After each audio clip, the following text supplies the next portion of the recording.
Istripuaz gogoratzen dudan lehenengo gauza nire txikitako lehenengo oroitzapena da. Nik kotxetik amilduta atera nintzen eta hori, ikusten duzuena. Istripuak normalian beti kausa berdina dituzte.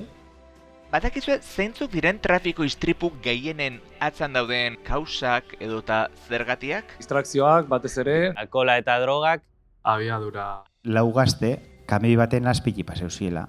Kopilotoa bizirik eguen ondino, baina beste hirurek aplastetu esan. Oso baliogarria izan da guretzat. informazio asko jaso du. Ondo dago danantzat hau ikustia da danak ikasteko. Neska gazte bat, zebrabidea gurutzatu kotxe bat zatorren. Buruakin errepidea jo eta hantxe geratu zen. Mugikorra erabiltzeak ematen du errazago izatea edo divertigarriagoa. Bideomontajea oso ondo egon dela iruditu zaigu. Nahiko kontzientzia hartu dut. Oso garrantzitsua da gauzak serio hartzea eta batez bat karreteran. Ze ibilgailu mota gidatzen duzue? Bizikleta.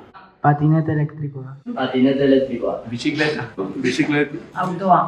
Bizikleta. Bidean euki burua ez egon beste gauzatara. Esan da oso interesgarria. Ulertzeko erreza. Kontziente zer diren ondorioak. Ikusi ez zuen nola gelditzen diren kotxeak, ezta? Deseginda. Etxatu lata hau zuen ibilgailu hori dela. Hola bukatzeko. 19 urteko gazte bat erori egin zen kotxeakin eta boltatuta gelditu zen. Medikugak esan zigun. Zin izan zuela gehiago besoak eta eskuak mugitu. Bideo hortan zer ikusi duzu gaizki egon dena? Patinetea espalaitik zebien. Ta nondi jo beharko litzateke? Bidetik. Nire bizitza aldatu zen 2020ko urriaren batean, eta ez nuen pentsatzen biziko nintzenik. Beraien hitzak izan ziren arratsalde honi bon, biziri zeude tanka moztu dizu. 25 urtetik berako zenbat gazte uste duzu egon zirela inplikatuta trafiko istripu batean? Zuek adibidez azterketa bat suspentzen baduzue aukera berriro egiteko. Errepidean ordea askotan ez daude bigarren aukerarik.